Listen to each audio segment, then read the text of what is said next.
And I've seen a lot of cops. I've seen a lot of children with their parents in their hands. I felt a lot of understand. Well, I don't think I understand why we're making such a fuss.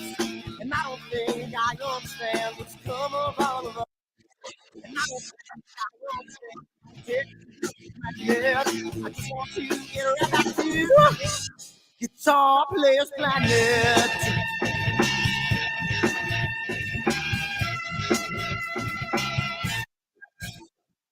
See, we did every day. The riots and the fire going on in South LA. The muggers and the government, they're all wanting the same thing. They take all your money and whatever else bring. And I don't think I understand why we're making such a fuss. And I don't think I understand what's come of all of us. And I don't think I understand why we take this world for granted. I just want to get right back to Guitar Players Planet.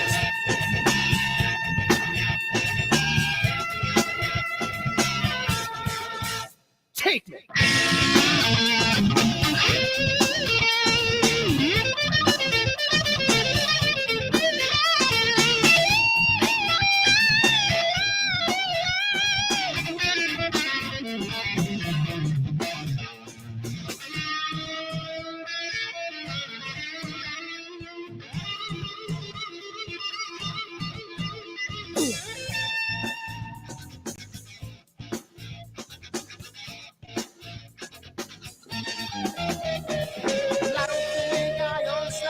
Making such a fuss, and I don't think I understand what's come of all of us. And I don't think I understand why we take this world for granted. I just want to get right back to Guitar Players Planet. Guitar Players Planet. Guitar Players Planet. Guitar Players Planet. Guitar Players Planet. Guitar Players Planet.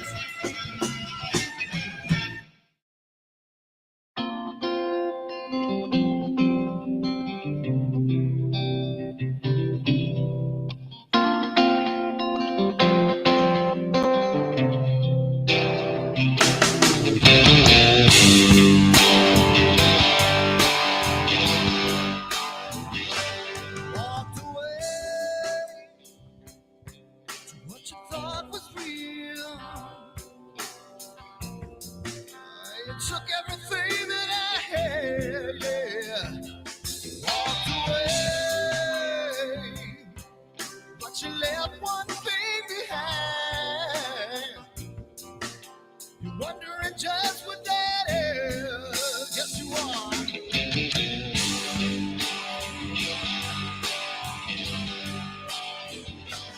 And the world stops spinning around, I'll be rocking.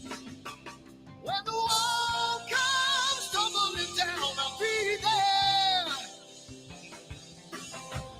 When the world stops spinning around, I'll be rocking.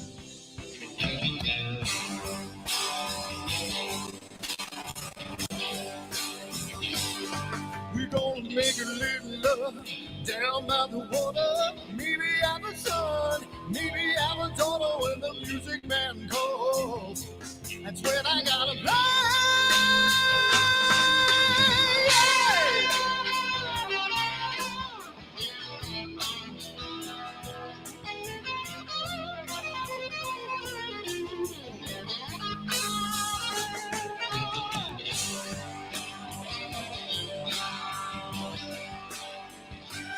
So I burn for the things I never had. Burning with hate, with love. Spin around, round. 'Cause as a boy I had a dream. Carry it with me today. Yes, I do.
Sunny skies, the smell of palm tree air. Looking back, I could never feel fair. The way the music has touched my soul, the way that the South holds its control. But I've got a new way to choose. I'm gonna start running back to the lands of the new. Oh, na na na na na na.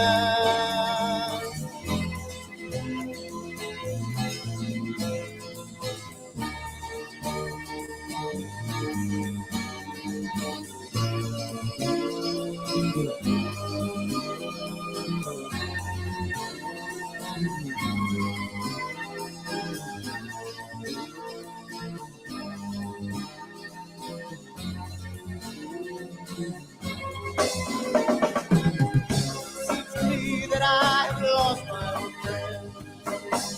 Got the sunset off the highway again. Then I get lost on a long summer day. I must go back before it's too late.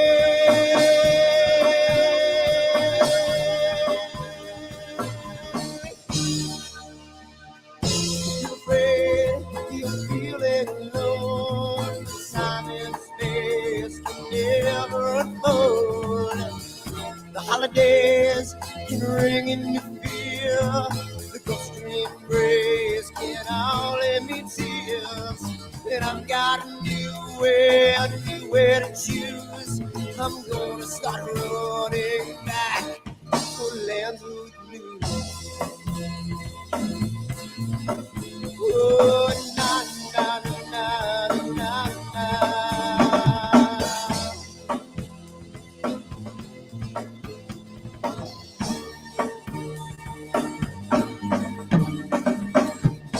Sitting at the lake, I'm feeling confused, but I had my guitar, so I played this blues.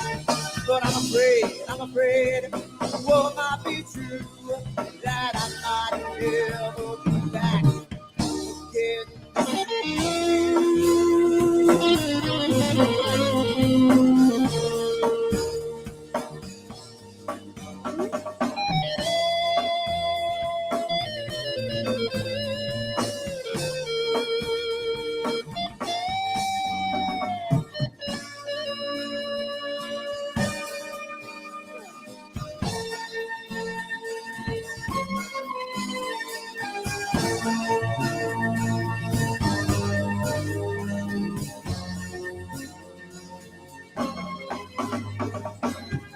Seems to me that I have lost my friend. Got the sunset off the highway again. Then I get lost on a long summer day. I must be back before it's too late.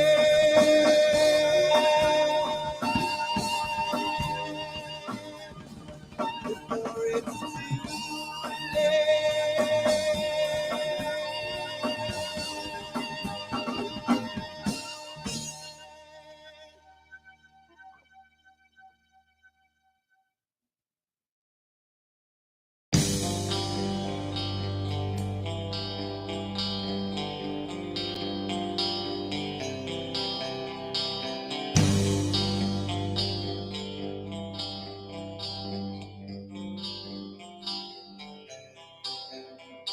Someone to take me down at night.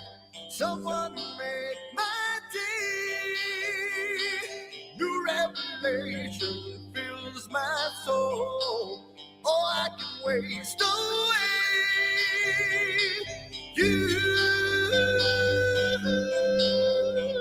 distracting my attention. You're all that's on my mind.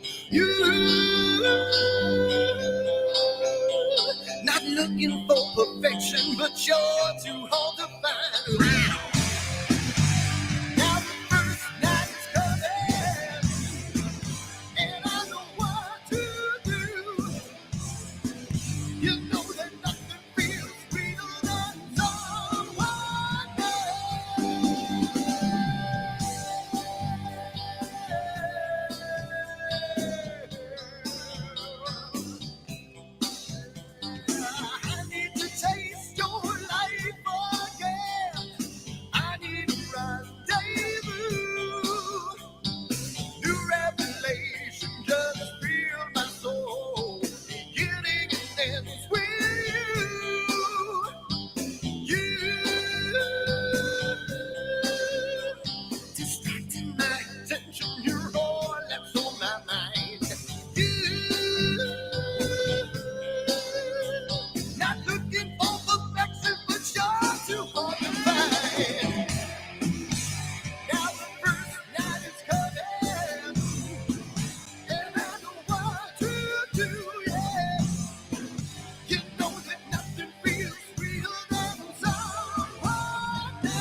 Yeah, yeah, yeah, yeah.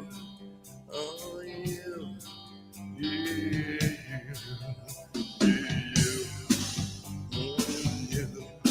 yeah. Oh, yeah, yeah,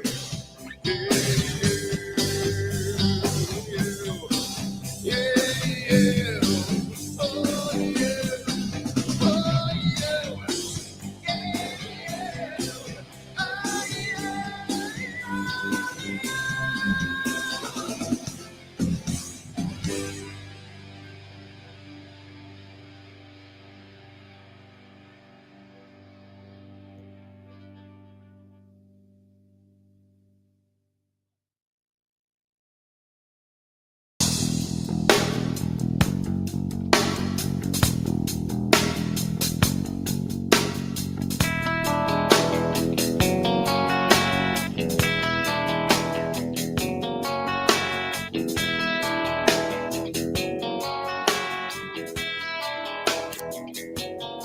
all right.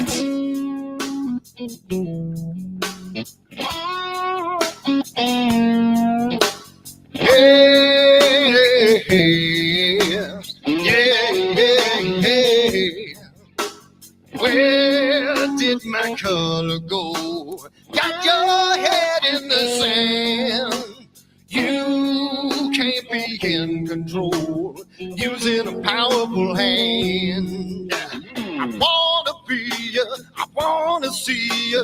Don't taste the kisses of hate. Don't try to tell me, don't try to sell me, don't try to say it's too late. You're gonna push me to the edge, back me in a corner, making me stand in your shoes. Push me to the edge, hide a little color, it's black and white and blue. Black and white and blue, yeah. All right.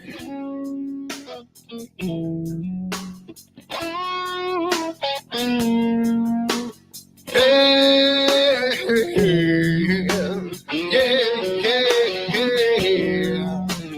Cat learns to ring a bell. Rat gets free from the maze.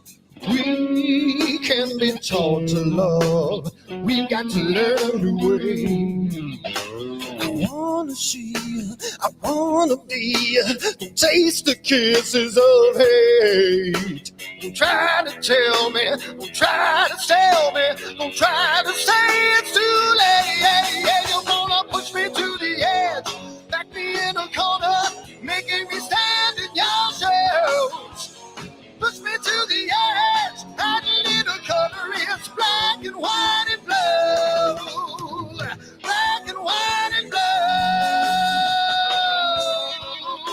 Yeah, yeah, yeah,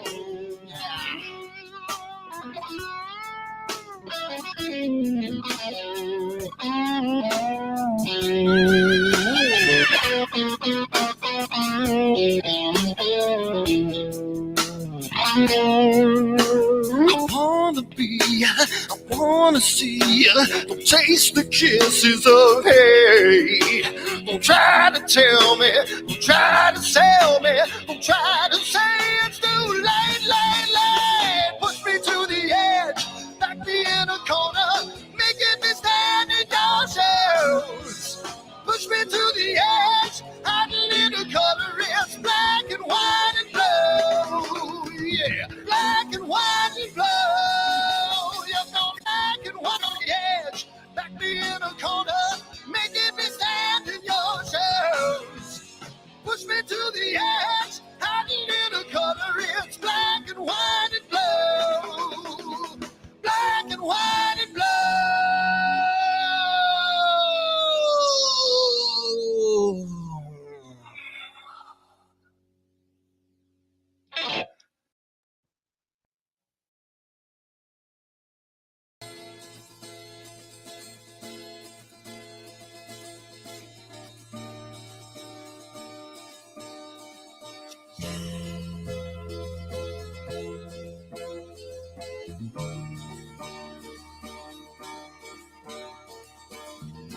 Sunny skies, the smell of palm tree air. Looking back, I could never feel fair. The way the music has touched my soul, the way that the South holds its control. But I've got a new way to choose. I'm gonna start running back to the lands of the new. Oh, na na na na na na.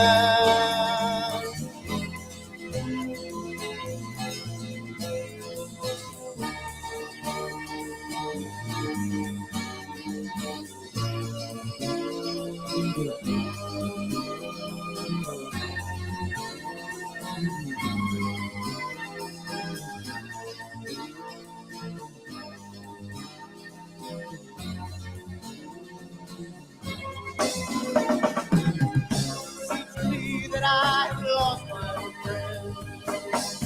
Got the sunset on the highway again. Then I get lost on a long summer day. I must go back before it's too late.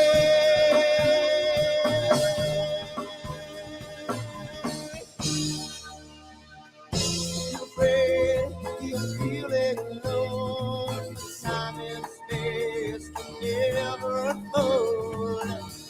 The holidays can ring in your fear. The ghost embrace can only mean tears.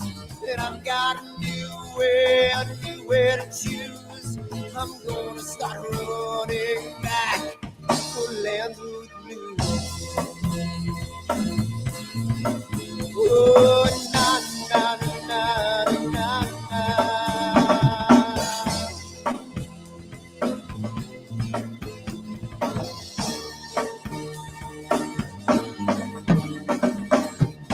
Sitting at the lake, I'm feeling confused, but I had my guitar, so I played this blues. But I'm afraid, the war might be true, that I might never come back again.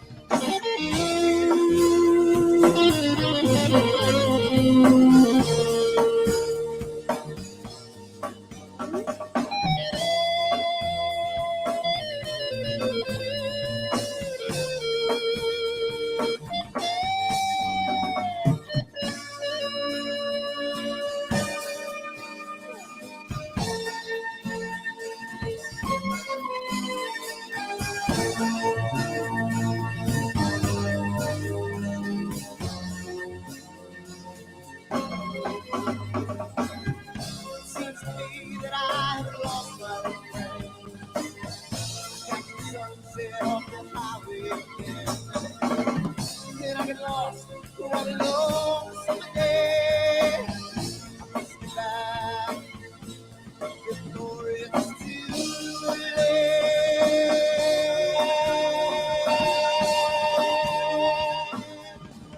Before it's too late.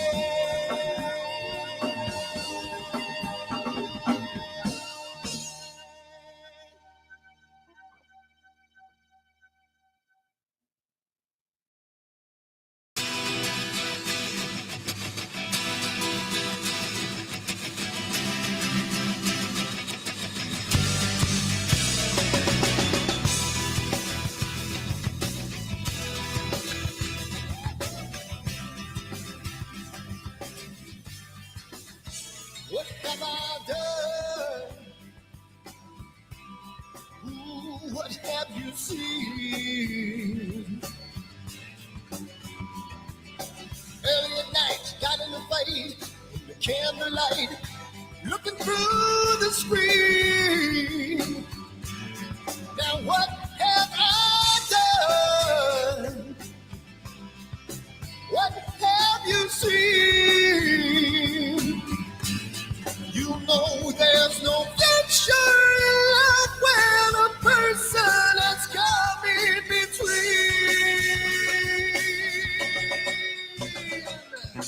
Jamie's gone, Jamie's gone.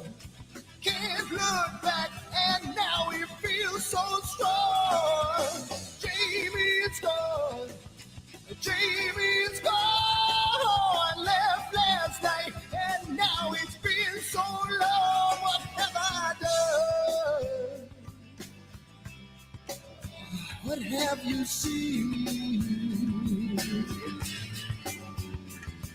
There was nothing to say, took her away, and I feel the pain, made love in vain.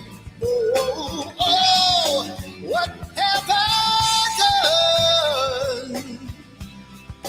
What have you seen? She knows there's no future in love when a person has come in between. Jamie's gone, Jamie's gone. Can't look back, and now he feels so strong. Jamie's gone, Jamie's gone. Left last night, and now it seems so long. Ooh.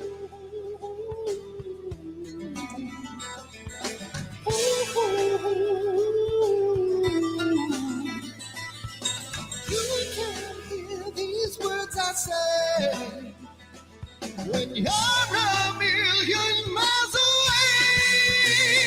Yeah.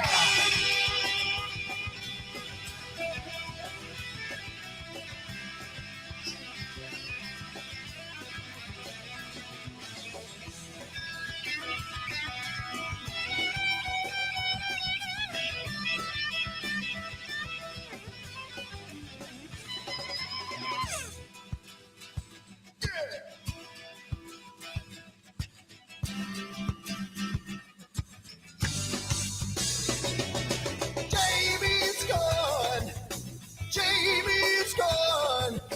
Can't look back, and now he feels so strong. Jamie's gone, Jamie's gone. Left last night, and now it seems so long. Jamie, come on, Jamie, yeah. And now you feel so strong. Jamie, come on, Jamie, yeah. Left last night, and now it seems so long.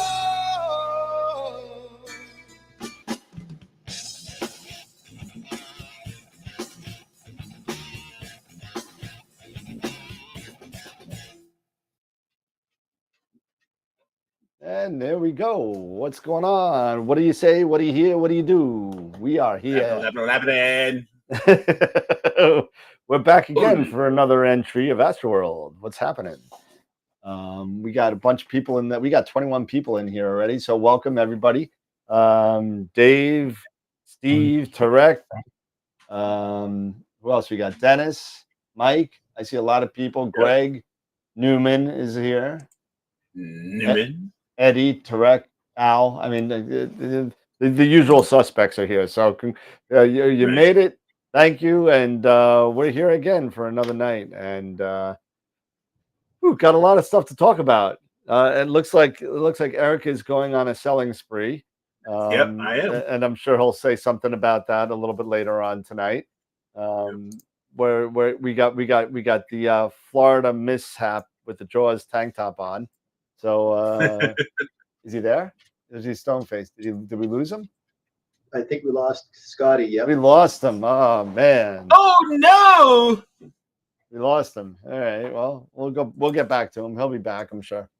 And then we got Mr. Pete. So we have no guests tonight. Tonight we're going to be doing a giveaway for a $50 gift certificate to Woodland Hills tonight. That's going to be a nice roll. I think we got about 100 people in that giveaway. Just watch Eric and his peer old vid. David Barnett was watching your peer video. Oh, thanks, man. Appreciate it.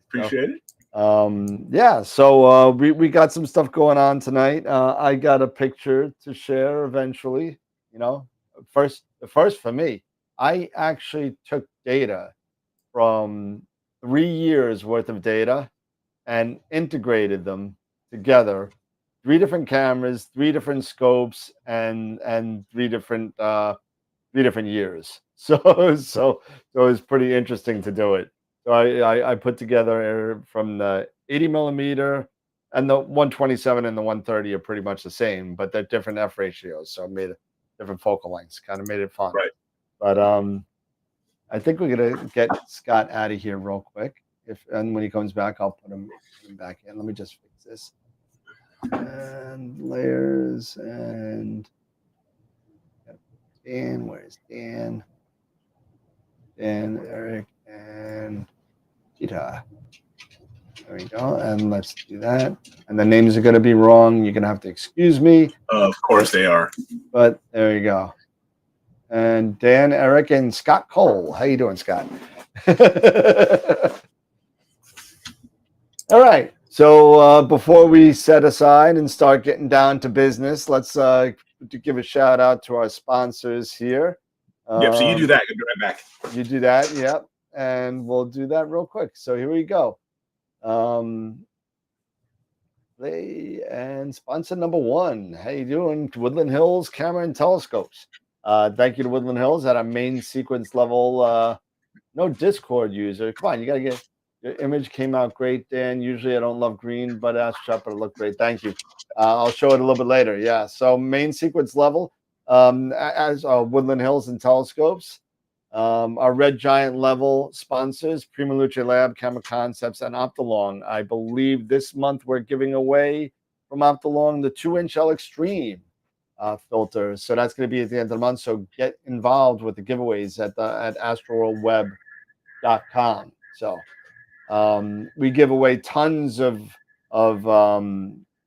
classes and giveaways from IP for AP and Masters of PixInsight.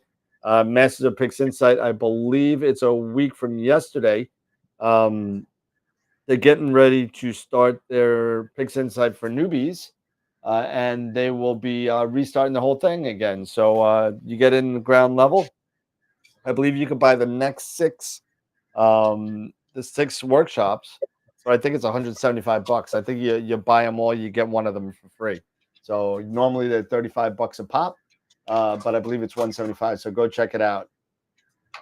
We couldn't do this without all of our member sponsors. And if you would like to be a member sponsor, go to our Patreon website.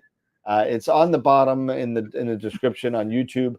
You can go right to it. And if you want us to do more videos and help us make better videos, then become a member and get a bunch of good perks and shirts and stuff like that. Black Hole members, these are all different levels of membership. Red Giant members, if you have 2, that means you joined twice. Thank you for everybody that has joined. And I skipped right over main sequence members, our White Dwarf member, and our Protostar members. So thank you so much. On September 16th, I just confirmed with Nico tonight. He is good to go for his show on Friday the 16th. So that's going to be a lot of fun. And what's not on the slides, because late breaking news, is that we're going to be having Dr. Sass from my telescope returning in November. So that's going to be a lot of fun. And soon to be on the list again is the return of Charles Bracken. And he's going to be coming back. And was it Max, Pete? Remember Max Whitby? They did the coffee book. Yes. Yeah. So I think we're going to get Christian Sassy, Charles Bracken, and Max Whitby together. So that'll be kind of fun to have them on at the same time. And have a threesome there. So there you go. So all right, and then after that we got Astropalooza. So we're coming down to brass tacks here. We got dates either November 12th or December 10th. Our own Josh Kovacs is going to be doing a demonstration or a presentation on data management and how to organize your data, which I'm super interested in. Plus, we have the likes of Sean, Amy, Molly, and Nico all coming on as well. So it's going to be a lot of fun. Look for more information on the Discord server or on the website. There'll be more people to come. And of course, give us a shout out on Discord, Twitch, Twitter, Instagram, and Facebook or Meta. But come on, be part of the community, and it just keeps on growing. So thank you everybody for the support. And with that being said, we are going to go back to the 3-up, and There we go, Scott. There you go. Good job. And we're back. So awesome. So how you doing? We got some more people coming on. We got English Fires coming in from New York City. Who else? Anybody? George Lutch came on. Thank you for your kind comments, Bob, about my wizard image that I put on Discord. We'll show that a little bit later tonight. But what's going on, fellas? How's it going? It's been a couple of days since I've spoken to everybody. Yep. It's been good. It's been busy. It's been a busy week, busy Labor Day. Been doing a lot of imaging with the new setup. I'm hoping to while I'm doing this, get some more footage for my video for the FOT 91 now with my new camera. Been working on going back and redoing the wizard now with the new cam. Okay. So we're gonna see how things are. I last week I was able to get some O3 while the moon was cooperative, almost like non-existent. So I was able to get that done, and now hopefully I'll be able to start kicking off some HA and some S2, starting today and over the next couple of days. Awesome. So, yeah. So getting some imaging done. Yeah, finally. I mean, it's finally the cruddy summer of 2022 is finally leaving us. So all the mugginess and the clouds and everything starting to give way to nice, cooler atmosphere, which makes the clouds kind of get a little nicer and dissipate at night because the temperature comes down. So the puffy clouds go away. And it's I mean, past couple of nights now, I've been doing imaging with the 130, the astrophysics. I'm still waiting on the flattener to come. Hopefully sometime by the end of the month, I heard. So keep my fingers crossed for that. But you know what? I crop in, I get everything in the center, and the center's fine. But you could definitely see some spreading out without the flattener. But big shout out right now to Mike G for his donation here to wow, look at that. What we're trying to do here. So thank you, Mike. Really appreciate that. You're the man, Mike. You are. So we appreciate all the support everybody gets. Is kind enough to give, not us, but to AstroWorld, so we can keep doing what we're doing and getting more things out here, so we can get more things out to you guys. So really appreciate it. Yeah, it's it's really great when we're able to kind of do all this stuff, and just so everybody knows, I know I promised that giveaway for the clubs at the end of this month. So that's been going on. We now have 8 astronomy clubs on the wheel, and I know we got how many? We got almost 30 people watching right now. I know we have more than 8 astronomy clubs out there that we're involved with. So please hit me up on email. This is for a $100 check as a donation from the AstroWorld membership to a club that's a member club. So it's a way for us to give back to the community. And if you want to be involved in that, hit me up on Dan at AstroWorldWeb.com on email. Give me the name of your club that you're involved with, and I'll throw it on the wheel. And we're going to be doing that on what day is that? That is going to be September 30th. So we're going to be doing that on the Friday night show, September 30th, and we're going to be doing that. So it's going to be cool. So please let me know some more clubs out there, guys. It's going to be cool. So please let me know some more clubs out there, guys. Yeah, I think that's please.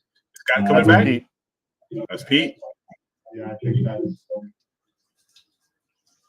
I think he's good. Okay, cool. Yeah, there you go. Yeah, you've got rolling blackouts going on here, and I think I just got on the tail end of one. Oh, nice. Oh, boy. Great.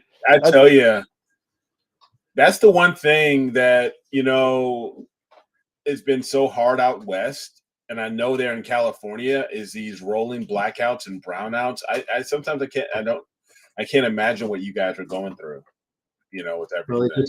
we just got another fire that's just about maybe 10 miles north of us called the Mosquito Fire. It's up to 4,200 acres in the last 7 hours. It's like Sacramento had a record day yesterday. It was 116 degrees. Wow. Wow, in Northern California? Oof. That's Yeah. unheard of. That's just amazing. Man, California is just going to be a desert real soon. And that whole Mojave is just going to like engulf California. Yeah, I think so. Anyway, I'm back now. So sorry about that, guys. Okay. Nope. No yeah, problem, yeah. no It's problem. okay. Actually, I don't think you disappeared. No, you didn't. No, you didn't. It was just, your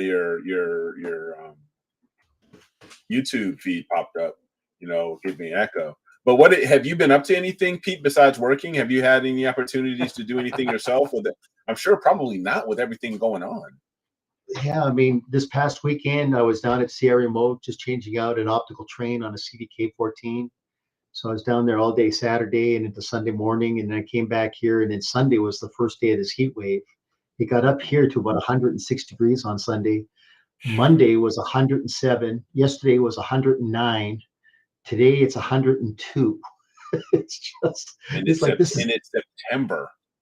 I know, and this is Phoenix temperature up here in the foothills. It's unbelievable. Yeah, that's insane. Anyway, but no, as I said, I haven't been able to image, so I'm kind of living vicariously through all your images, and looking forward to seeing what you guys have got posted and what our viewer membership has posted.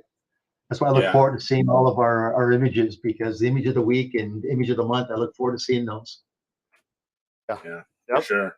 Yeah. Sure. So were you here for the picture of the month? Was that last Friday? Was that last Friday? Oh yeah, I was here. Yeah. Yeah, with Wade's Eagle Nebula, I believe. Yeah. Yep. Yeah, that was the one there where we had that one. Remember, Dan, we had that one on Cloudy Nights about that guy in Nimbia where he was looking at Nambia, yeah. That 180 degree Milky Way across the sky. That was just a spectacular shot. But no, I'm looking forward to seeing Eric, and I'm looking forward to seeing your images, because I got to live vicariously through both of you guys. And Scott hasn't been imaging, so yeah. It's I've been quite fortunate. I'm sure Dan, maybe you as well, because eventually, whatever hits me eventually makes it to you. So I've been kind of fortunate over the past maybe 2 weeks, maybe 3. It's not happening all the time, but we've been getting some pretty decent, nights. Maybe I'm lucky to get maybe 2 or 3 nights. Yeah. That have been, over the past couple weeks to actually get out and get some stuff done. So of course tomorrow. I mean, tomorrow's going to be good for me. Actually, after midnight tonight may be good, but I'm going to be asleep, so that's not going to happen. But tomorrow looks decent. But of course, the moon's starting to get bigger. And, it is, and it's starting to get annoying. Narrowband. That's all I can say, bro. Narrowband. Yeah, absolutely. And oh wow, that's a great shot. Dave Barnett out here in Long Island just sent me an image of Jupiter. Looks like with a C8 and a Skyrus camera. Let me see if I could save it and get it up here. It's a really nice shot.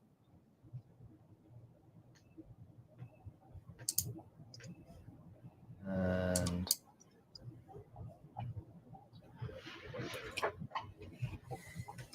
it does.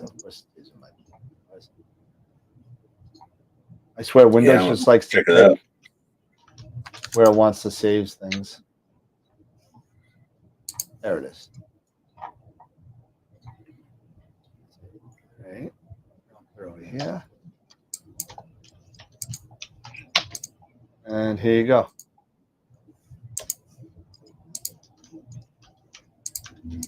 How's that? Now you can see it. Oh yeah, that's nice. I have not. I just haven't spent enough time working on planetary to get something like this, but this is really good. I love the, the great red spot and everything. I mean, just look at those and look at these bands of storms right there in the center and to the north. It's just crazy. You see one of the barge. You see two of the barges here. One, two. Yeah. That's a beautiful shot. That is. That really, really is. And Dave, that's Well a C8 with a sky That's a ray. C8. I'm sorry, Dave. Yeah, Nice that shot. really, really is. That's really good for a C8. That is really awesome.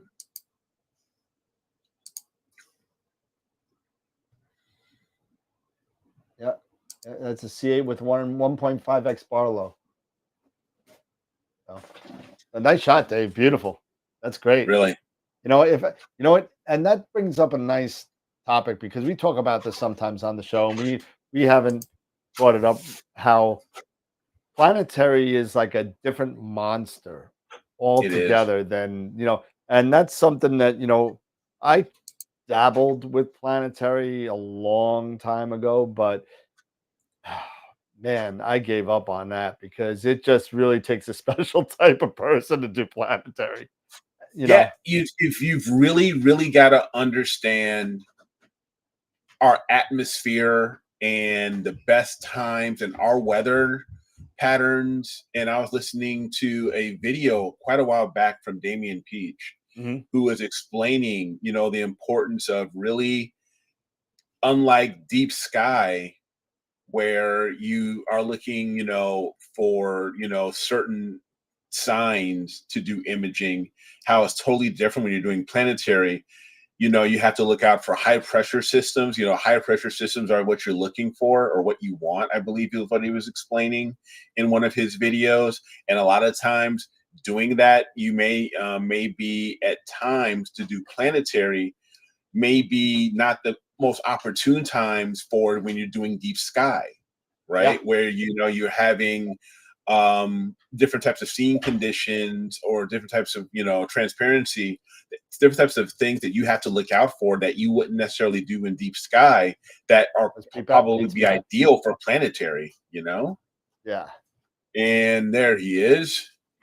Hi, how you doing? Hey, he's got green what's hair up? How's it going, man? The shark boy is here.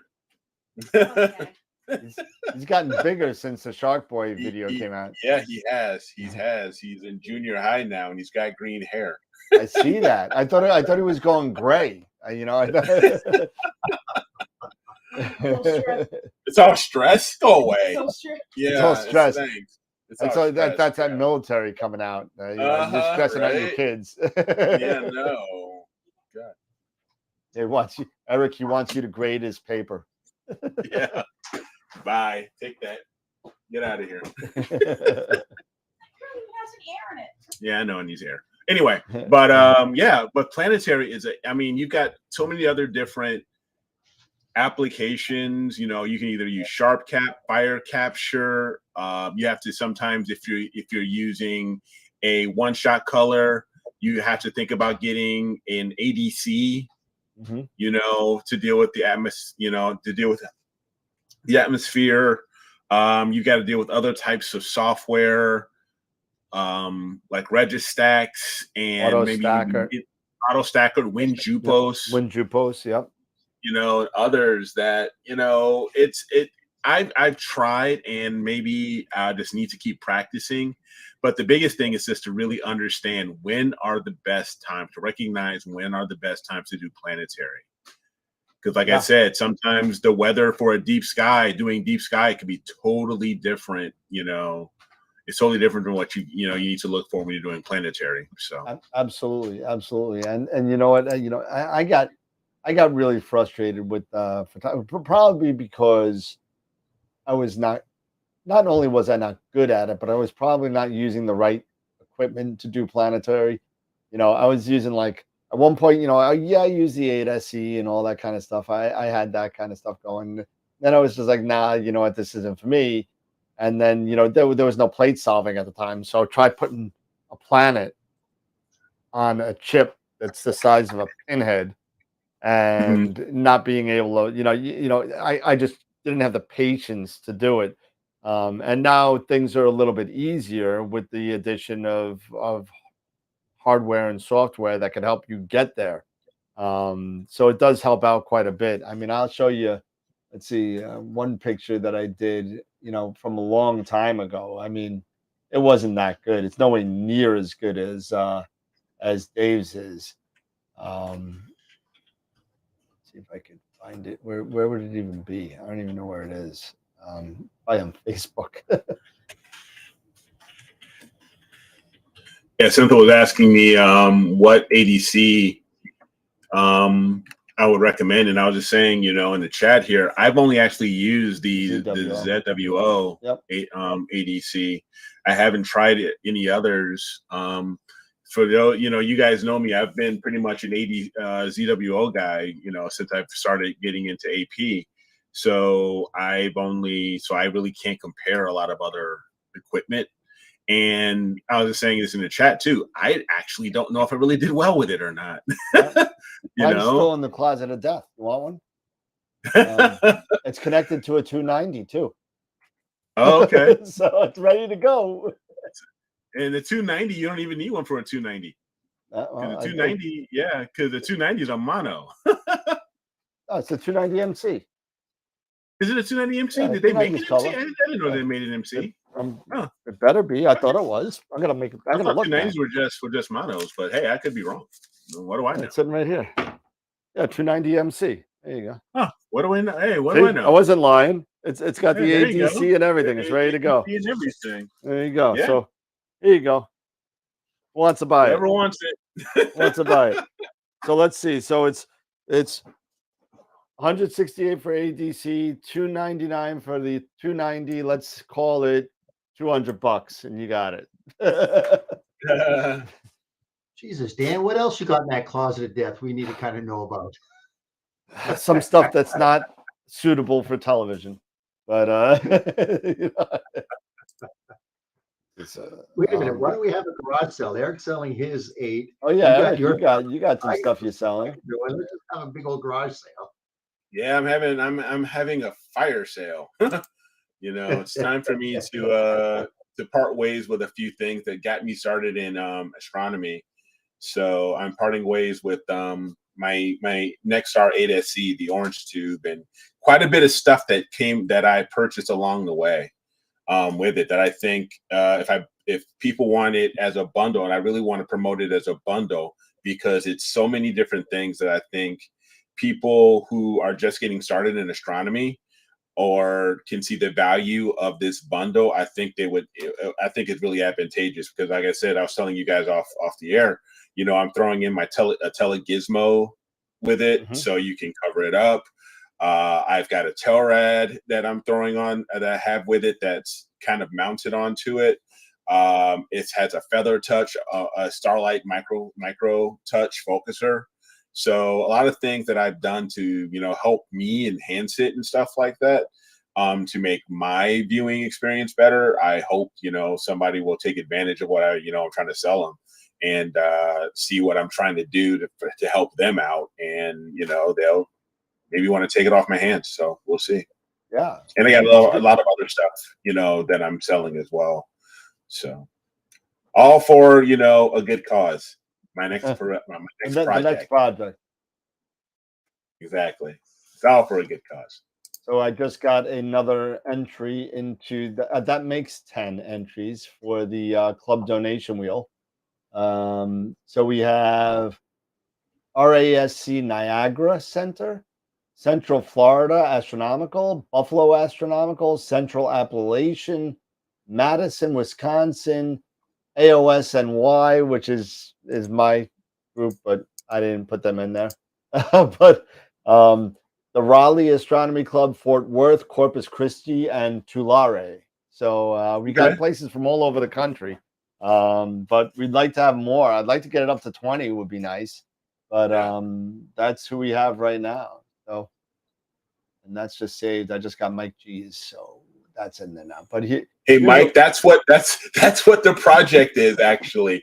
If I can sell, that's the deal I have with my wife. If I can sell old stuff to bring in new stuff, that's the actual project. Is the AM5 is the AM5. I'm telling you, so. it's really good. How to add it? Email me, Senthil. Email me your club. Dan@astroworldweb.com. I'll put it right on there. But let's see. So I just had. That's not mine.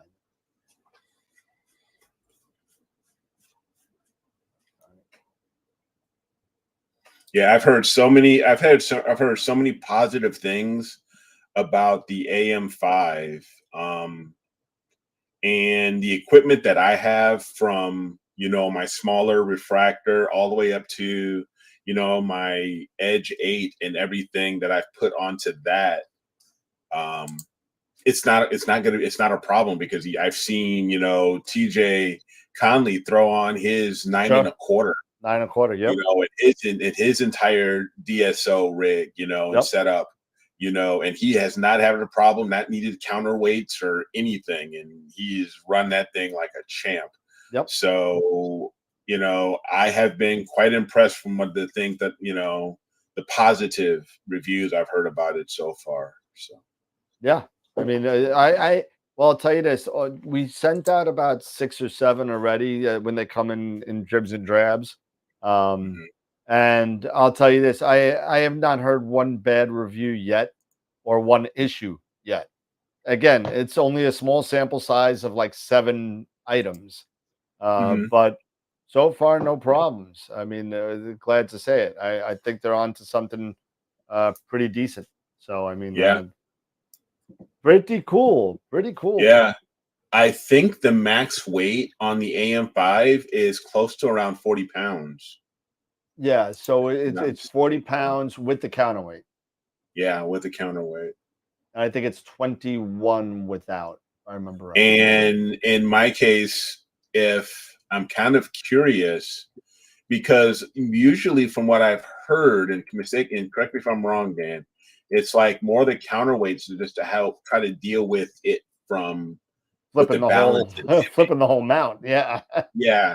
So like in my case, say if I bought, and figured out, and made a peer adapter for my peer to go into the AM, mount the AM5 on that. Won't need it. That's still not an issue, but I would probably still put it on just because I'm anal like that. You're probably not going to need it, because those harmonic mounts are made in such a way where they could withstand quite a bit of stress. Just because of the way of the motion of the gears and how the teeth move in and out. But if you're using the tripod, so I'm looking at it right now. I just wanted to double check my thing. So it's 13 kilograms without and 20 with. So anything, with counterweight, you could do anywhere from 14 to 20 kilograms, which turns out to be about 44 pounds US max. So it's cool. Yeah. So yeah, I think it's going to be, it's pretty slick. So yeah. So here you go. Here's my not Dave photo. There you go. Still, hey, that's better than anything I've done. So honestly, that's better than anything I've done. This is I literally was watching Jupiter in my 18-inch obsession, and I took my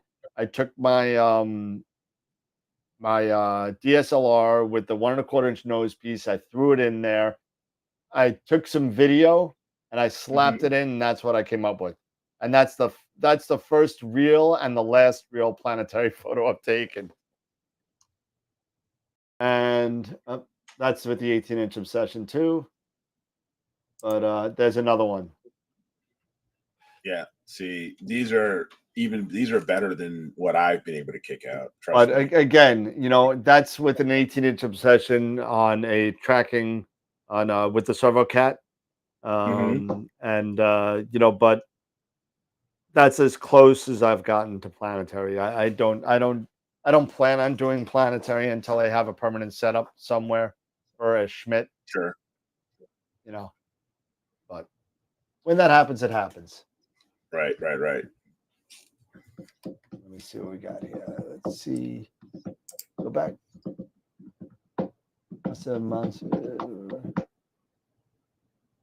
Planetary is Sean's online. Hey, Sean, what's going Yeah, on? I'm totally sure, Mike, that kills the AVX, because Oh my God. I know it kills the AVX. Oh, it's gonna totally like Big destroy it. AVX, yeah, it's gonna kill it. It's gonna kill it. Absolutely. It is. Yeah, I've got an AVX sitting over here too that I can most likely get rid of as well. If I can pull off this whole AM5 deal, that'll be the next thing on the block that goes away. And Tarek said he had a question, and I didn't see it. How about those guys? That catch the ISS. You know what? I'm impressed with those guys who catch the International Space Station, because that sucker's hauling, and they do really, really well catching that thing. Oh wait, I can't imagine. But kind of bummed out also about the whole scrubbing. Yeah, safety. But Artemis, yep. the whole launch, getting scrubbed again. Yeah, getting pushed back. Safety. Yeah, you can. You got to be careful. You got to do the right thing, and that was the right thing. So hopefully, it'll happen. It'll happen. So we just got to wait a couple. What's now October? Yeah. That's what I believe. It's the next window. Correct. I'm sorry, I don't see your question. So please put them through again. It must have been while I was showing pictures or something. Hold on. Let me take a look. See here. Correct. I'm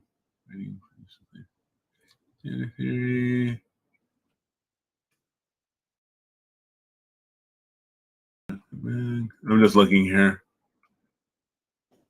Yeah, I went almost all the way to the top, and it looked like there was something about scopes. Yeah. Which do you choose? Yeah. An 8mm triplet. So let me see here. 8mm triplet. No, sorry, 80. 80. 80. Is it a microscope? I want to buy my last setup for wide field, or a small size. I have 5 options. Almost 3 are cheaper and affordable, and the other one can be afforded later with, if he saves more. The setup is a match for my current setup, which is an FRA 400 with a 0.7 reducer with a 294 mono. So here are the options so far. Okay, another FRA with a color 294 color and a reducer. Hey, Okay. If you want to deal on a color on a 294 color, and a reducer. They've a 70 triplet with with APC crop and 0.8 reducer. Okay. A doublet with a one-shot color APC crop with a 0.8 reducer. A 76mm triplet with a 0.82 reducer, and with the crop sensor with an APCS crop. And an 80mm triplet with a 0.7 reducer, if available, with a APS color, which is most likely the 2600 or the 268 color, if you're gonna go that route. First off, that's a lot of different options. Yeah.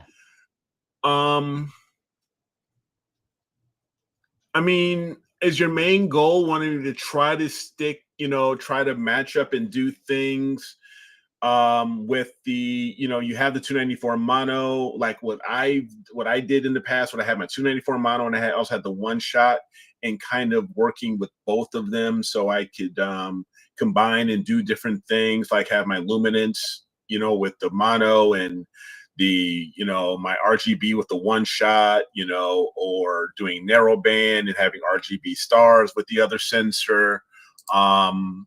You know, I'm curious about that.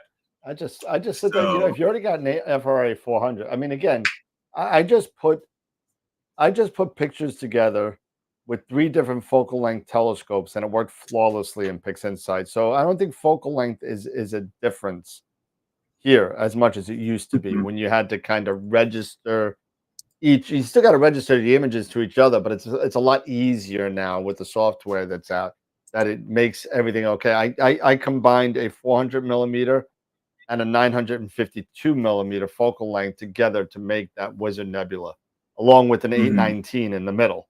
So it's not grand differences that we're talking about here. You know, if you're sitting there, and I just because it would look cool, I would get another FRA 400, keep everything the same, and do exactly what everyone's talking about, and just either side by side them or piggyback them, and Yeah, just throw them on the mount, just side by side them, and go. That would yeah. look cool. That would look cool. That would probably, yeah. That was what I would probably do, is just go for another FRA 400 and get them and get the one shot, you know, 294. Yeah, and it's a quad, and you know, so or quint. You know, you don't need the flattener. You Yeah, know, you're good to go. yeah. But and there was So in also another Simpo, question from him okay. regarding processing power. Um, I don't have a strong computer currently, so I was thinking about one of those mini PCs. Are they any good to be used for processing? For processing, now Yikes! acquisition No was problem. in no problem. Processing, I would Not. question. And I would seriously question that. yeah, I wouldn't use a mini PC for any sort of processing. You may as well just take whatever. Acquisition, absolutely. Not a problem with acquisition. It'll be fine. But he said he saw processors such as Ryzen 9 and 99. Are those good for processing? Absolutely. Yes. Hmm. My Ryzen 9, my 16 core Ryzen 9 that I have right now, blew away its i9 counterpart. I actually benchmarked it against an i9 with the same RAM, and my Yeah, Ryzen ripped it to shreds. Totally. So I'm a big AMD fan. I also own stock in the company. I mean, you know, so buy AMD because it needs some help. But but yeah, I love my Ryzen 9. I think it's great. I got 128 gig of RAM in it, hmm, and totally, you know, I got 3 onboard M2 drives on the motherboard. I mean, the thing smokes, but I would definitely not. That's like saying I wouldn't even, you know, even with my Eagle, that's probably the minimum I would do and try and do acquiring and processing at the same time. That's the bare minimum because I maxed that out too. Because that's got 32 gig of RAM. It's got the 2 terabyte 980 M2 drive in it. It's got Wi-Fi 6 in it. so hmm. so I maxed it out. I mean, unless you're going to totally max out some sort of NUC or mini PC, which you're going to be spending. If you max it out, it's going to be a grand or 1,500. You max it out, you know, with the RAM and upgrade the hard drives. It's not going to be easy, but Right. I would tell you to get a regular computer, get a custom build to do your Yep. processing. If you want help Yeah. with it, Eric's knowledgeable with it. I'm knowledgeable with it. You know, we can both the two of us together. We'll if money's no object, don't worry, we got you. But Yeah, because I mean, I've got a Ryzen 9 in this rig here, which I'm using for my processing, and you know, and I max everything. I max everything out in this thing. You know, it's not a 16 core like Dan's. Mine's a 12, but RAM, that's this sucker's maxed out. I mean, I maxed that sucker out to 128. It's got a 12. You know, the GPU, I actually, that was the one thing that I cut back on, because I don't game on this as much. So I went back and I just got like an 8 gig GPU. But everything else, as far as for processing for my images, I practically threw the kitchen sink at it, just so I can get for processing, to do that PixInsight or APP work I'm doing. Yeah. And So, actually, yeah. Dr. Sass, when he comes on, is going to be doing some APP, I believe, walkthroughs. Nice. And that's going to be Because pretty cool. APP has come, Medulla has brought out his next 2.0 beta version, because he is really pushing out. He has done, he's doing star reduction. He hasn't gotten the noise, he hasn't still gotten the noise reduction yet. I'm really, really hoping he is, but he's even got it set up. I think he was doing some work on an M1 to get it compatible with Apple. So he's been doing a lot of different types of work. If I can chime in on this, I was talking to Christian today, and it was really Christian that really did all the upgrades for Medulla to put into this new upgrade. So nice. Christian's going to be talking about the workflow. So it's going to be exciting to have him on. I can't wait. I can't wait. Seriously, as a guy who uses APP, that's going to be huge for me personally, to watch what he does, and also understand everything that he's worked on and to put into APP. And it looks awesome. It really, really does. I just hope that they continue on with some more enhancements and everything. It'll be really, really nice.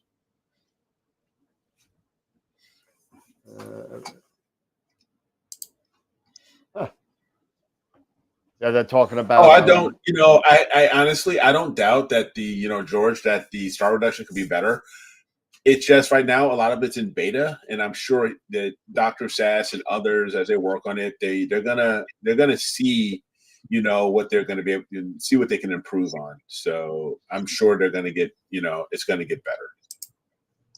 Yeah, I mean, everything gets better, and I think I just heard that the new beta 2.0 for the ZWO ASIR app, I think, came out today or yesterday.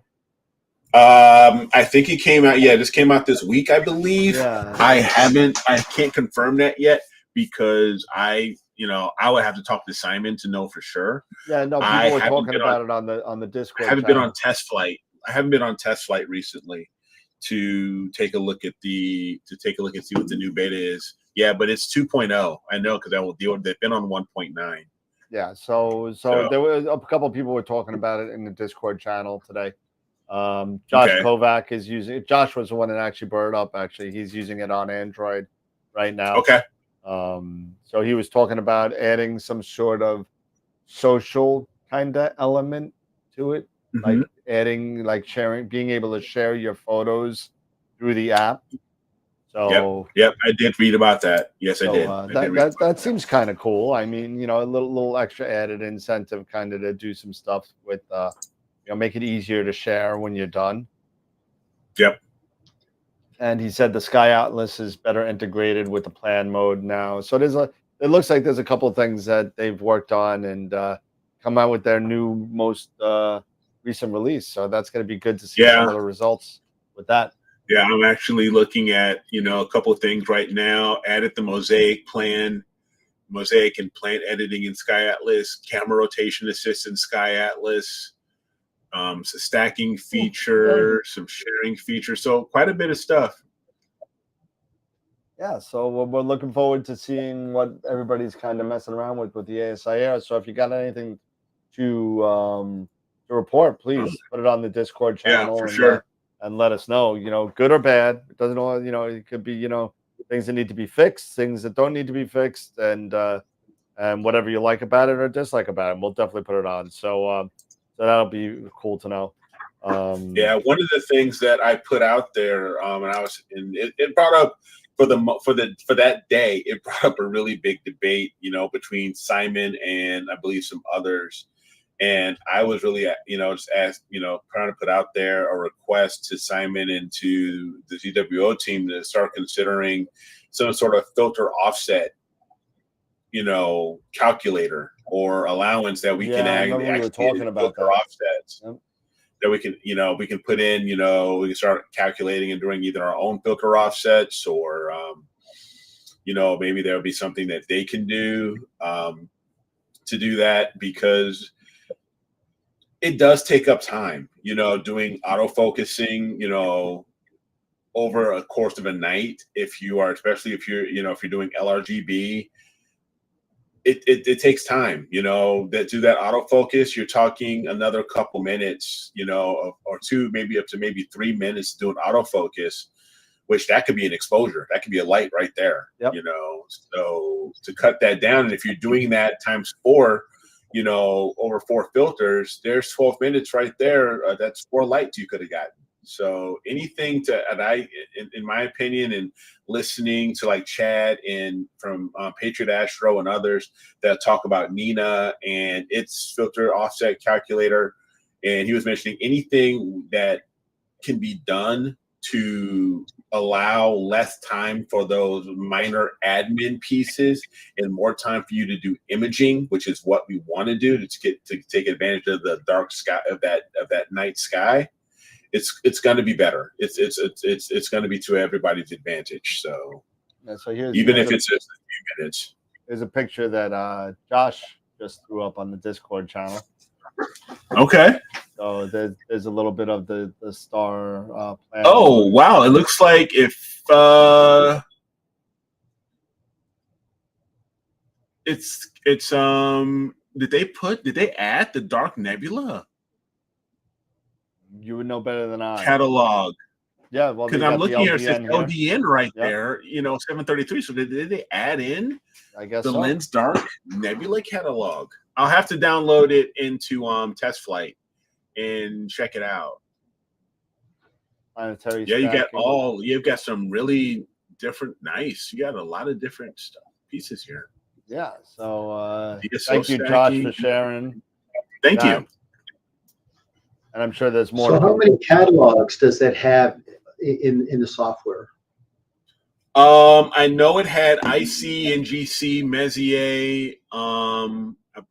What are the ones I can rattle off the top of my head? I am looking at it right now and can tell you a bit more. But yeah, let's see here. View objects. Yeah, it's got the Sharpless. That one's one for sure that it has. It's Messier, NGC, IC, Caldwell, so it has, at the time it had 5. Oh, it looks like they added at least one more. Plus it had comets, planets, name stars, and double stars. So it had quite a few catalogs in there.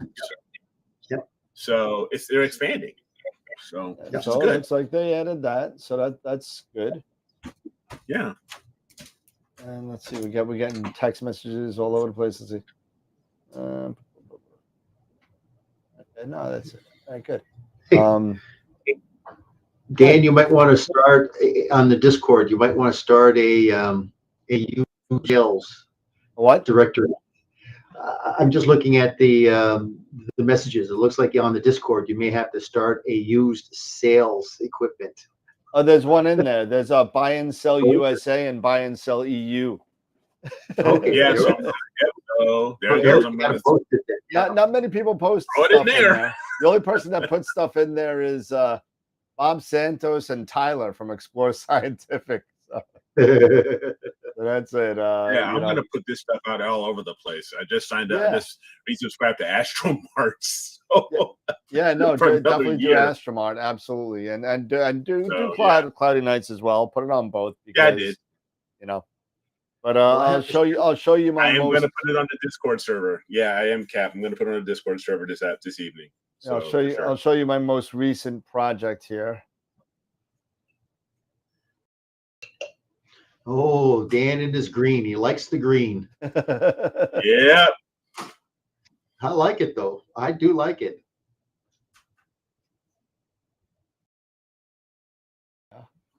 That's Yeah. my latest project there. Nice. I thought you were taking NGC 6888. Wasn't that the crescent? Oh, you're doing last- yeah. Well, I do. Okay, so yes, I'm doing that as well. Okay. Because I'm doing 2 hours of when I'm image, I would do 2 hours of that while I was waiting for the wizard to come up over the Okay. telephone wires. So Okay. so the crescent is in a spot where it's not touching anything. So I do a couple hours on that, and then but this picture, believe this is the one I was talking about. This is it's a combination of 3 different years of data. So 2020, 2021, and 2022. So with the 80 Esprit, the carbon fiber 127, and the astrophysics. One of them had a 294. No, not 294. One of them had the S Big.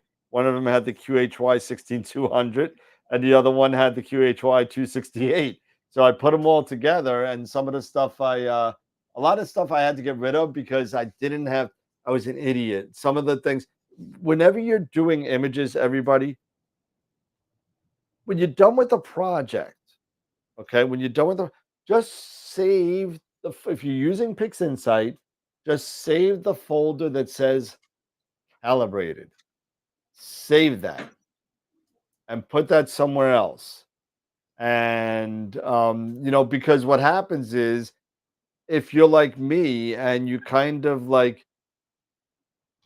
throw out your old calibration frames when you replace them with new cameras and stuff like that, if you have the calibrated data, you could take that and register it to new calibrated data with new cameras or setups and scopes. You could register them together because you already calibrated one set and you did your flats, you did your darks, you did your bias or flat dark. Mm-hmm.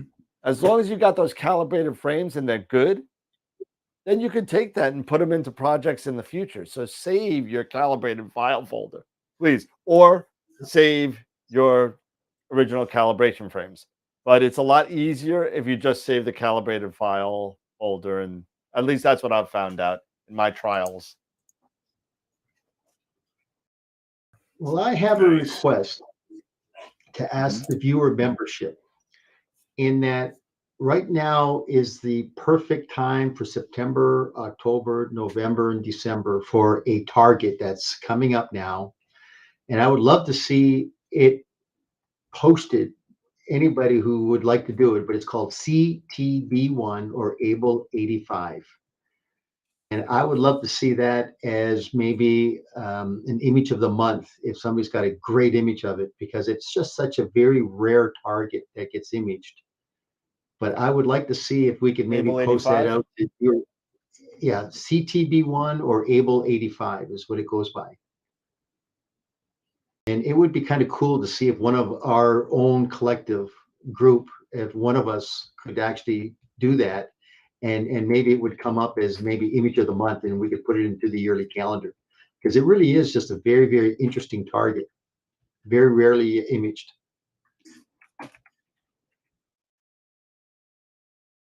Interesting. Okay.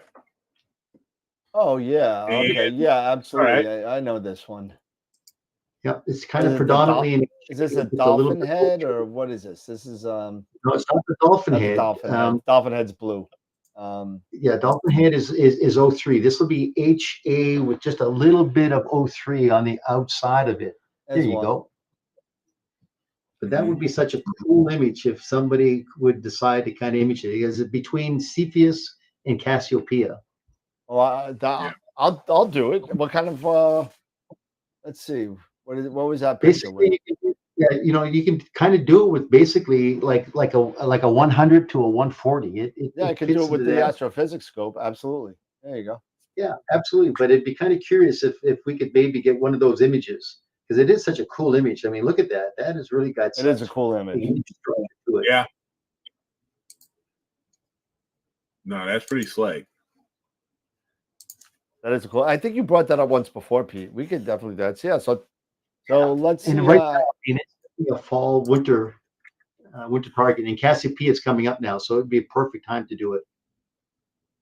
Yeah, I'll try and snag it. And you know what? I want to wait though. I want to wait until I get the flattener for that because there's so much nebulosity towards the ends of that I'm just gonna have to crop all that crap out because the stars are gonna look like garbage. And so Yep. unless if I no, I can't. I don't want to do that. Unless if I take the star data from like the Esprit, I could do that. I guess. Yeah. Yeah. So once again, it's CTB Charlie Tango Bravo 1 or Able 85. Yep. Okay.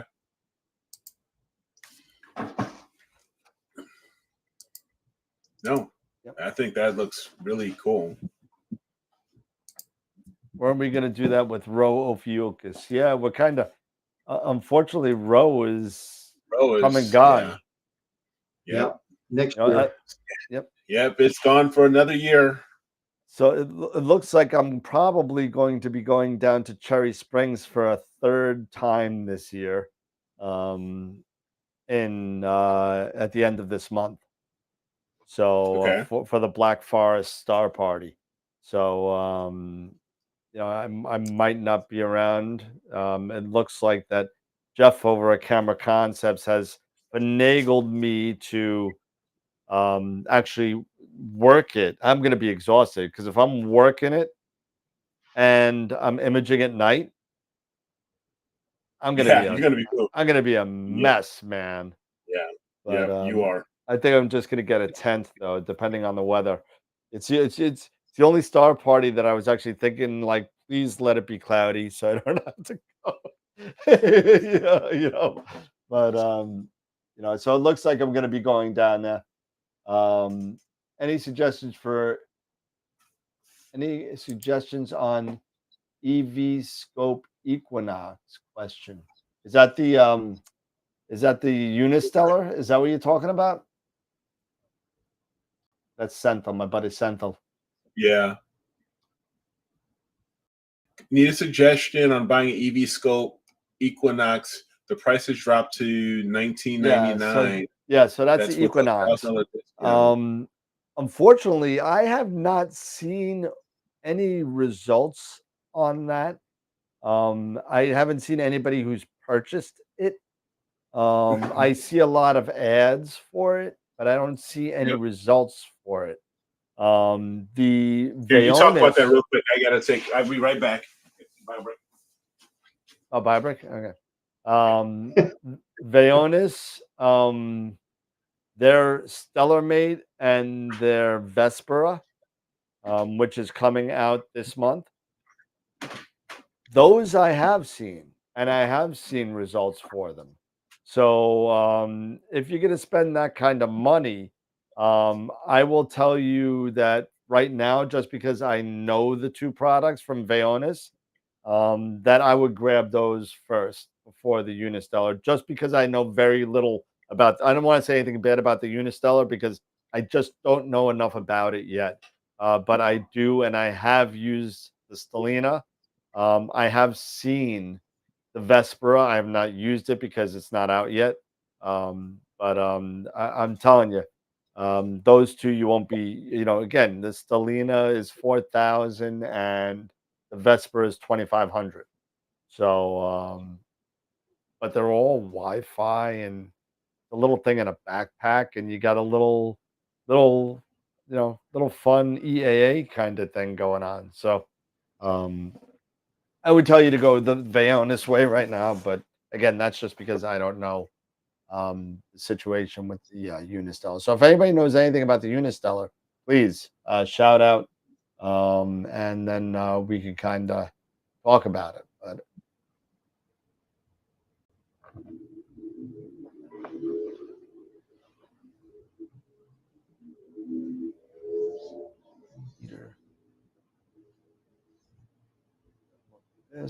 this.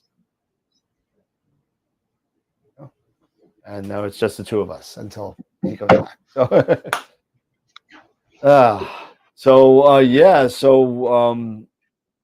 we want to sit there and say, We still also, I believe, at the end of this month, are doing the most creatively messed up astrophoto contest as well.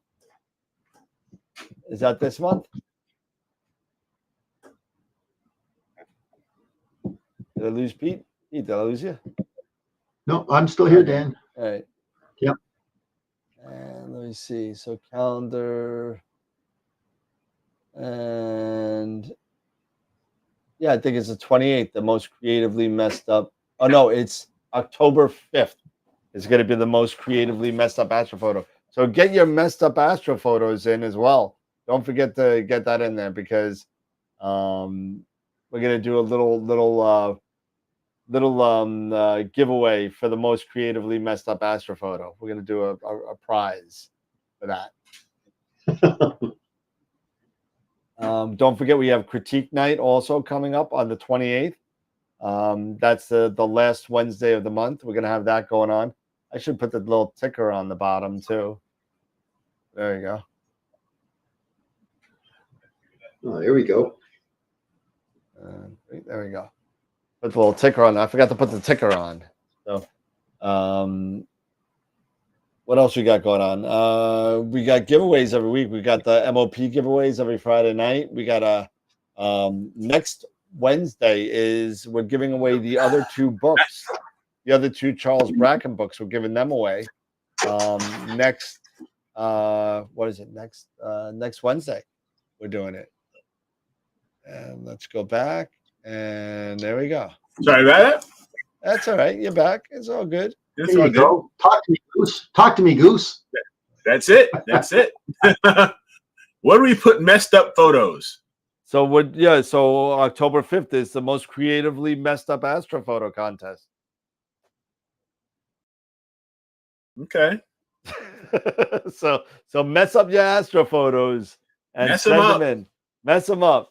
And this is just not, again, this is creatively messed up. So if you send one in because your guiding sucked and your stars are horrible, yeah, that's not going to win. So it's got to be processed and nice, but it's got to be kind of messed up. Yeah, like somebody invert all their green and so everything's purple.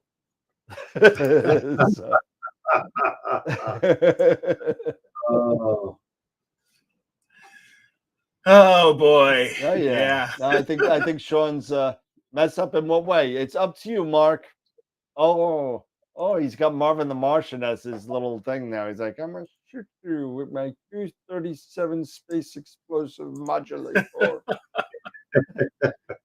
that's Mark's new avatar, huh? Yeah, it looks like it. Yeah, he's got a new avatar there. So and Steve is just going off. I love it. This is the only place that I have more people that like hockey. We may just do a hockey show. Oh God! Let me know. I'm taking the day off. We won't do it on a Wednesday or Friday. We'll do it like on a random Tuesday, and we'll just do a hockey show. No. You know what? Do it on a Thursday, because then that way, you do it a Thursday. You can do it a Thursday anytime over the next 4 months. Because while you guys are talking hockey, I can chill out watching football. Check. Do I hear Scott back? Yeah, I heard Scott think you did. There. I heard something back. I think you made it. You guys hear me? It is Scott. It is Scott. It is Scott. We got Scott back. There you go. There he is. Jaws. Dun, dun, dun, dun. What's up? Baby what happened to you, shark, man? Baby shark. That there ain't no baby damn shark. Oh gosh. That's the shirt that I wear. That's the shirt I wear to the beach. Yeah, but you're in your house, Scott. Yeah, but that doesn't mean I wasn't at the beach. Oh. So where'd you disappear to? What was that? Wait, what did you disappear to? Where did I disappear to? Yeah. My internet went down. Oh. That's what kind of figured. Oh, okay.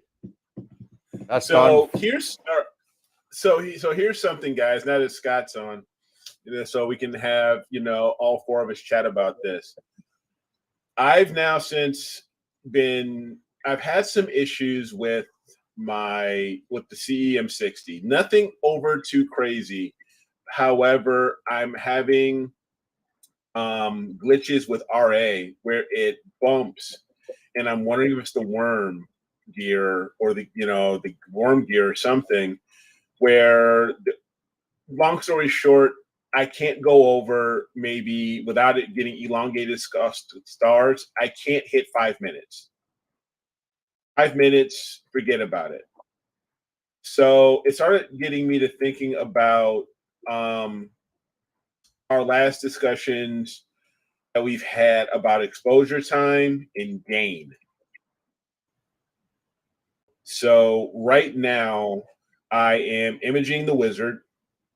I'm doing HA, and the longest it seems I can go right now without any getting elongation is 180 seconds. Where do you guys feel this? This is on my 60. This is on the 60. Oh, really? Okay. So this is on the Ioptron. So I really think it's just something where after about maybe 5 minutes or so, it hops, and then it smooths out again. And of course, with the ASI Air, it doesn't work well. It doesn't play nicely with periodic error correction. Okay. So I'm back at this thought now of Technical. Don't you even go there. I knew it. As soon as you started doing this, I knew it. Oh, God. Oh, I am not hey, I have nothing against Philly, but I am not an Eagle fan. No, neither am I. Philly stole my boy. They stole AJ. Anyway, Yep. Moving on. You're not bitter. But no, I'm not bitter at all. So that starts to, bring up the point again about discussing short exposure, but boosting up gain. And I decided to go ahead and I did my sensor analysis. Right. And if I pull up my sensor analysis here, and I'll share my screen here. Let me share my screen. This is on the 2600 mono. And here we go. And let me see if I can zoom this in some so everybody can see it. How's that? You see that? That's good. Pretty good? Yep. Okay, cool. So here is the gain values. So right now, if I was at a gain, so at zero gain, of course, you're going to get the highest dynamic range. You're going to get the most out of you're going to get the maximum full well depth. Right. So you're at just over that 50,000 electrons. But right now, I'm imaging at 300 at 300 gain, and my full well depth is only just a little over, just under 2,300 electrons. But you notice my read noise. Yeah, it drops under 2. Starts to drop quite a bit. So this is what's really, getting me to really start thinking again on this whole argument. In my stops at Unity, I'm at 13 stops. If I go to 300, you're 13 until you get to 121, until you get to 150. So your dynamic range, from what I'm looking at, overall isn't that much of a hit. It's only just a few stops. Yeah.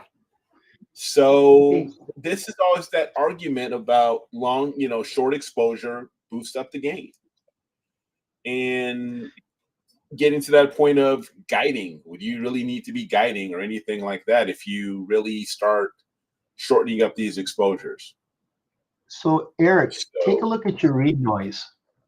So at Unity, you're at 2.12. So you drop from 4 to 2. That's a 50%. Yes, that's a 50% drop right there. And then you go down to 300, right? And you're at 1.9. There's really not much of a gain there, right? From 2.1 down to 1.9. No, there really isn't. No. So and then look at your dynamic range. Look how much you drop. You drop almost three points. I dropped 3 points. Yeah. So I mean, I don't know what you're gaining. I mean, once again, you know, the read noise, and you know, take a look at your full well capacity. You're at 2287. So That's the big you thing. got to decide. Yeah, you got to decide: is the read noise worth the value of what I'm sacrificing on the full well? Because I would say is that, yeah, I would say if you look at your 100 at Unity, yeah, you know, because I'm dropped almost basically what I'm dropping close to what's that 90%. 90%, and you're losing 50% of your read noise too. Yeah. And then from 100 to 300, do you really gain anything? I mean, look at it. What are you gaining the read noise, and what are you losing in the dynamic range? So that's just my thoughts. Right. This always brings up that argument that we've had with, I can't remember the gentleman's name, about shorter exposure and boosting up the gain. It's like, what are you really? Richard Wright. Richard Wright. Thank you. It's like, what are we really getting? The only reason why I am personally doing this as of this point right now is just because of issues with what it seems to be issues with my mount. Yeah.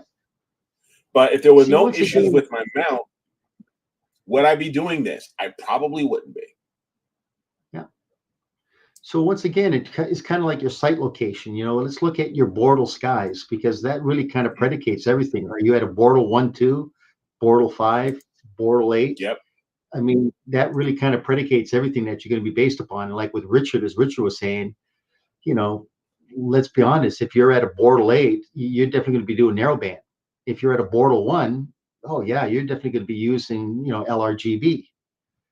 So you know, as I said, you know, I'd be looking at your graph there, thinking, okay, what is it that I'm sacrificing, and how much am I gaining? Am I losing on dynamic range? That means you're going to be losing a little bit of your faint nebulosity, but really, what's the drop in your read noise? You know, you're going from 4 to 2, and then 2 down to 1.9. That's not really much of a gain, is it? No, it's not. No. So the only thing that I can say for my perspective, why you would do this, and at least in my case, why I would even do this, is if you're having certain types of tracking or guiding issues, or if you're having certain mount issues. That's my point that I'm trying to get at. It's that I do not see a real value in doing this unless you are coming across that you're having some sort of mechanical failures and issues that you just really have the opportunity to really. I think I can see that mount being sold for the AM5. For the AM5? You never know. Okay, put that up. I think we're going to have a CM60 on for sale here. Well, it looks like Dave wants to calculate your. You see what the swamping of the noise is at 10x. And he's asking you for a lot of information. If you could just put it in the chat, he wants to calculate it out for you to see what kind of exposure you're supposed to be using for your skies. Yeah, okay. So out of curiosity, what filter am I using? All right, right now I'm at an H. All right, currently that was with a luminance filter. Okay, and I'm at a Bortle 5 sky. Okay, my F ratio is 5.9. So I can put that all in here. QE on the 2600. I have to look that up. I'd have to look that up. I think it's 3.76 on the pixel varies. size. That would, the QE would vary based off of your gain. Yeah, off of your gain. So that would vary. You know, and the pixel size, I believe it's around 3.7 micron. Yeah, 3.76 micron. Yeah. So yeah. So you never know. So I'm just trying to figure a few things out. Yep, QE is around 90%, but again, you know, I'm boosting up the gain here, and and everything. So I don't know if that has much effect on it or not. I think that 90% is only for the mono, though. And that's what I have. I have a mono. Yep. So the filter band pass, what is that, Eric? what I'm using right now, I'm using the Antlia Pro, so that's a 3 nanometer HA. So 656.3 nanometers, plus or minus 1.5 on the side. Yep. Mm-hmm. And I'm doing 180, and right now I'm doing the best I can do right now, and getting decent guiding in tracking. I can do max right now to 180 seconds without getting any elongation into my stars or getting any type of getting. As soon as I hit 5, as soon as I hit 5 minutes, 300 seconds, that's when I start seeing that the slight egg shape and start seeing some sort of some sort of tracking error. I could see Dave hovering over his computer, typing in all that information. Typing away. and he's got a spreadsheet. I got that spreadsheet. Yeah. I got like, a spreadsheet also. But Yeah. And like I said, I'm at a Bortle 5 right now. Because last time I checked, because I did, and I'm really kind of curious how good this app is, the Dark Sky Meter for your SQM versus buying one of the actual SQM meters. Oh, just buy the SQM. Yeah, probably. Trust me, it's worth it. I use it We all the time. tested that on one of the shows, right? Yep. Did we? Yeah. Yeah. Yeah, because right now, I was measured out at a 19.78. And this was on the 2nd of September when I measured this out. It was at a 19.78. We just got our 11th entry in the club. Nice. Northern Virginia from Senthil. Yeah, Sean, that's what we determined on that one show a while back, was that the app was kind of sucky compared to the actual meter. All right, Senthil, you're in. That's 11.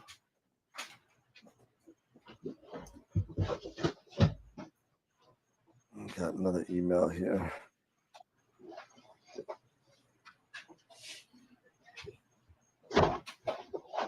The read noise from my gain setting that I'm using right now, it was 1.956.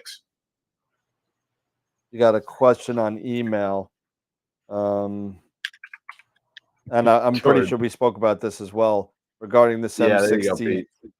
For 5-minute images, it was solved by moving the counterweights out, imaging east to avoid a perfect balance. So put pressure on them. We've spoken about this on the show by pulling, making sure you're a little east heavy. East heavy? Yeah. But the question is how east heavy? Because I'll tell you something.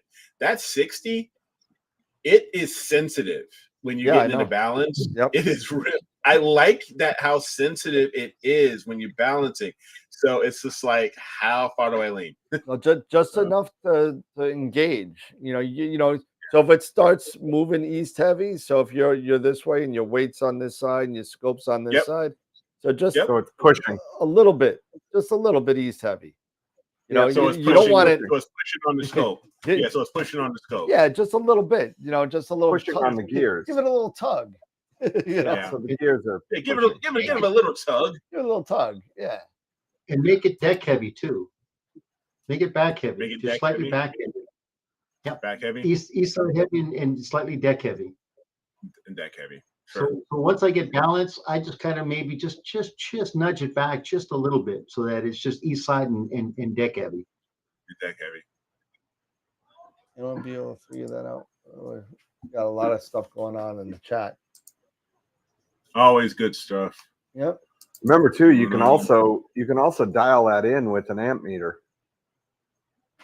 If you want to get fastidious with it. But the nice thing is that even if you don't want to get it perfectly balanced, but you can determine how much amperage you need to push in order to get it to that sweet spot, you can use that amp meter, go around just the one wire on your power lead, you know, and it'll tell you exactly how much amps it's pushing, right or left. Okay. You know, and you can dial it right in. I've never been good with used those with the voltmeter or an amp meter. I've never been really good at using any of that stuff. Well, that all this is just a hook meter, right? It goes around. Okay. It's a hook. I've got it outside. If you want to see it, I can go get it. But it just clamps around. So it's a physical clamp that goes around the one wire. Don't put it around both wires. It won't work. You have to. It only measures amps, you know, coming in one direction. So you have to clamp it around the one wire. And which one wire are you referring to? It doesn't matter. It doesn't matter. Just one of them. What wires are you referring to though? Power. The power wire that powers the drive on your mount, right? Gotcha. So that's all you got to do is just split the wire a little bit, just so you can get that probe to clamp around the one wire, and it'll tell you exactly how many amps it's pulling. And you can fiddle with it, you know, going back and forth. And then once you know exactly where it's at, you know, you just make a note on it. Okay, it needs to be this much. You clamp it on when you're setting it up, and dial it in until you get to that reading, and you're good every time. Yeah, I'll have to get with you maybe offline sometime and tinker around with it. Yeah, I think that's more of a visual thing than. Yeah, that's I'm thinking it's more of a visual thing. So, I've never used that. I know Scott. You and I have spoken about this before. Probably about a year ago. Mike and NBZ, Hughtech NBZ. Yep, get them. And I've been trying the D3 for light pollution, and that's been getting some pretty good results for me. The IDAS D3. Yeah, the D3 is used for the LEDs. Yep. That's when Ted brought that out. So yep. He's got the D1, D2, but the D3 is for the LEDs. And that's what I have all over my area is LEDs. See, what's good about Hughtech is that they're Japanese quality filters.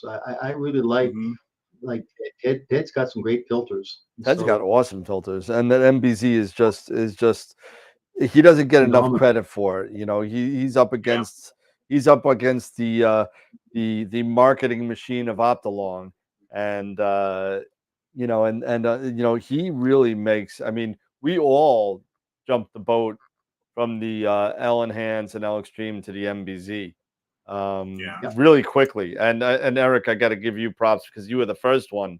He was the first one to get it. Yep. Yeah. So and he really turned everybody else that watches this show. And I haven't honestly, I haven't looked back. I absolutely, for a one-shot color, I love that filter.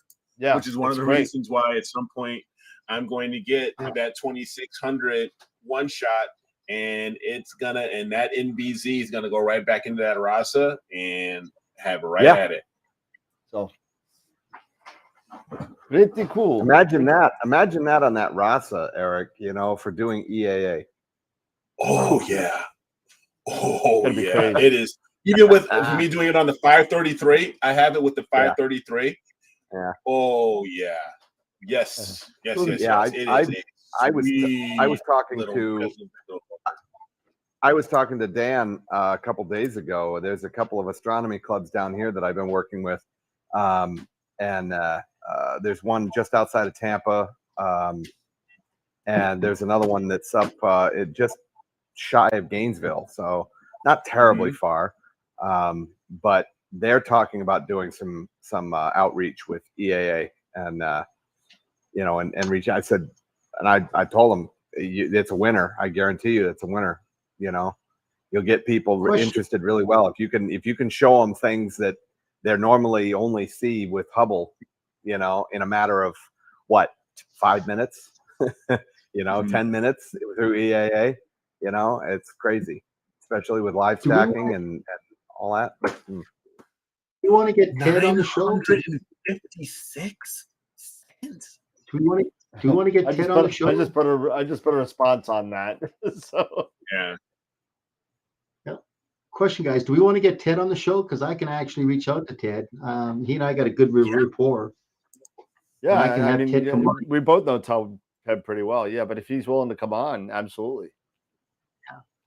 No, See, that's- Dennis, it's straight narrowband, bud. You don't use this, this is straight narrowband. 10 What I would nanometers. say, take a look at the IDOS. The D3. That's what we were talking about. Yeah, the D3. If you got LEDs around you, D3. If not, the D2 will work fine. Go ahead, Pete. You want to say something? No, I was just going to say with the NBZ, he's got it at 10 nanometers in HA and O3, so it's it's very forgiving, and it's very good for fast vocal ratio scopes. When he came out with the NBX filter, that was our problem, but he made that a much wider bandpass, and now it's just bar none. To me, it's just the best one-shot color filter. And then people tell me all the time, they go, well, do I need to use an IR and a UV? And I go, no, you don't, because you've got that filter in place. It just blocks out everything except for just the HA03. So you don't want to do that. Yeah. But yeah, I'll tell you what I'll do. I'll reach out to Ted tomorrow with an email, and I'll see if he'd be interested in coming on the show. So I'll have him reach out to you. Awesome. Yeah, that'd be awesome. So Dennis, with the NBZ, but it being just a narrowband filter, but this as well as I, that you wouldn't use that on a with a Galaxy unless maybe you wanted to just try to capture some HA on the Galaxy. Yep. But other than that, that's about it. Yeah, so it's that NBZ though, man.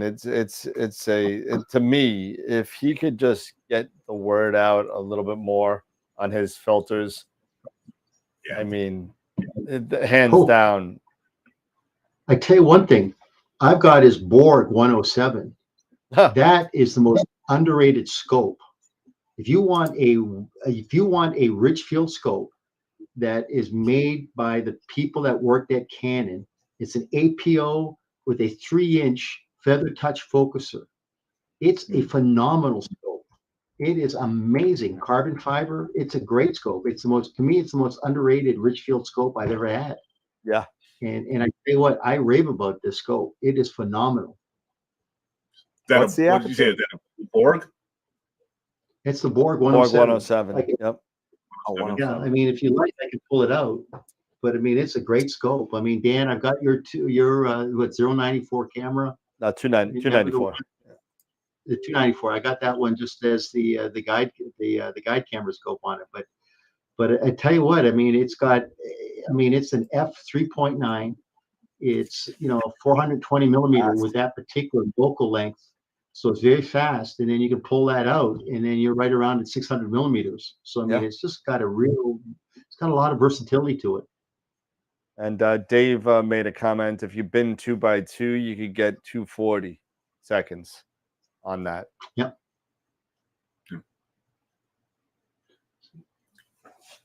Okay. Yeah, so, all right. Nice. So just under 5 minutes. Yeah. Hey, did we determine that did we come to any conclusion as to the issue with the 6, your mount, Eric? You said you were having problems going past a certain exposure. About it's going. I can't get past without any serious elongation or tracking errors. I can't get past 300 seconds. So I am replacing the worm gear. So we're gonna. So I am gonna try the balance. I am gonna look at Queeve's video here, and I am gonna look at balance, and make it a little bit more east heavy, because I think I just have the tendency of, and that's probably one of the biggest problems that I have, is that I have to get used. I still have to, even after all these years, get used to the fact that, it has to be a little bit out of balance. It has to be slightly out of balance. Because I'm so used to everything being in balance. So, hey, you never know until you try. I mean, how many things did we try figuring out that guiding thing and turned out to be a damn USB cable? But They I mean, can't. They no USB so exactly. it's definitely it's a process of trial and error, and it usually is. And I'm sure that there's nothing wrong with the mount because you've gotten really, really good results with it for a long time. So, Yeah. or maybe you just got enough good results and now things are starting to fall apart. But I mean, You never know. You never know. You never know. You never know. You never know. But to you guys' point, yeah, it's very true. If I just spend a little more time with it, and this is what I talk about this. I'm preaching to the choir here. I know it's just learning your equipment, and this is why another one of those quirks that I'll have to just navigate and understand a little bit more, and I'm sure I'll be able to knock it out. Yeah, and that's what we talk about all the time. Sell it. You know what? Though, if I did sell it, I would have no problem getting ready selling that 60 because everybody wants one. They don't want the 70 anymore. They want to go back to some. That's the thing about this hobby is, you know what? You try the equipment for a couple of years. You go, okay, I like this. You're never going to find one piece of equipment that just absolutely blows your skirt up. You just don't. It's just you try it, you say, okay, I'll get rid of it, get something new. That's what it is. But you've already got the C8 up there for sale. Throw the CM60 up there, and I guarantee you'll have enough money to buy that AM5. Oh, I know I will, man. I know it. That's for sure. Absolutely. So no, yeah. No, I'm not getting rid of the 60 anytime soon. I'll figure this bad boy out. But I just would love to get my hands on that AM5, just to have it and to try that harmonic drive and just really compare it, just to have that opportunity, I can't be like Trevor, and get things donated.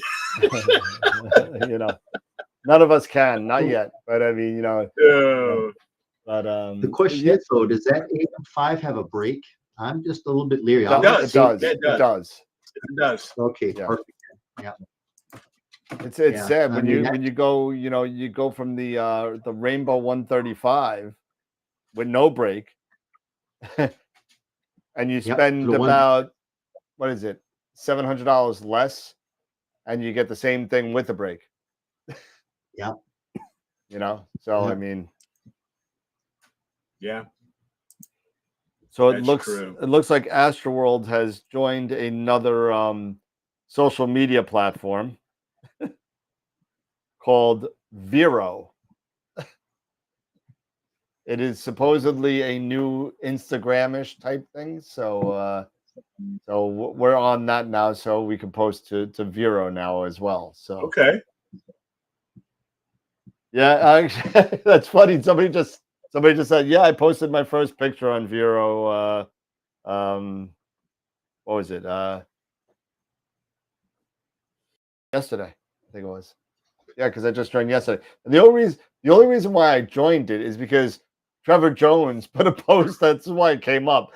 Trevor Jones put a post up. Are you on Vero yet? I said, what the hell's Vero? I don't know what Vero is. It sounds stupid. So I went on there and I did some research, and it's actually a cleaner Instagram. So it's nice, but I figure, well, if Trevor only has 34 people following him, I may as well get in on the ground level. Get on it now, yeah. Get in on it now. So Vero, I'm on under Daniel. It's under my name, I think. It's under Daniel Higgins. So under Daniel Higgins at AstroWorld TV. So, we got. Is it Satan? Ooh, we got Satan in the house.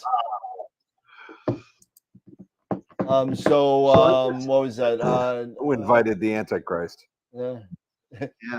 He's on the top right. I was down at SRO this weekend on Saturday, and adjacent to the scope that I was working on, somebody had set up on a 10 micron GMS 2000. They had 4 RASA 11. No. They had 8-inch RASAs. one with the luminance filter, one for 8K, O3, S2. I mean, beautiful setup. I mean, the rings, the dovetail plates. I mean, they did a phenomenal job on this. I wish I could have got a photograph to be able to show everybody, but man, what a sweet setup. So I mean, this thing, I guess, once again, it's all on one mount. So there's just two on top, two underneath. And I mean, this guy, I don't know if it's a private individual or it could be maybe like JPL or Caltech. I don't know who it was. But I mean, it was such a sweet setup. God, it was just gorgeous. Yeah. I thought I saw a Rasa 8 Dragonfly setup. It was absolutely ridiculous. It was just crazy. It was, I think it was like, yeah, 4 on top, 4 on, I think it was like 12 or 16. It was 16. Like four across, 4 down. I mean, all the way across. It was something. Yeah. It really, if I could find that picture, I'd post it to you. But man, that was, I mean, that was crazy looking. It's amazing. Photoshop is an amazing thing.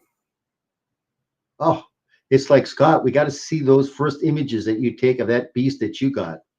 I mean, we're waiting. We're still dying. You know what? Just get out of the damn range. You know what? At this point, it's like chasing the unicorn. It's the rainbow My Little Pony.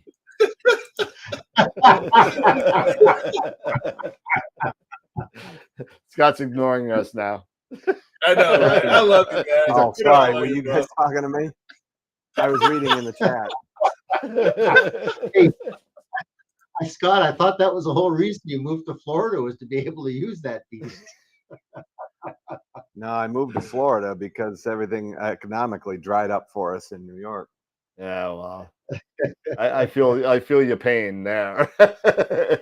Oh, yeah, definitely. Oh, Dennis, can anyone point me to a good source of setting up EAF in Nina? I'm not sure what's missing, but I have terrible. I have dealt with this, and it's this. I had to boost up my step size. I think, if I'm not mistaken, because I don't. Let me see if I can bring up Nina really fast, because I haven't tinkered around with it lately.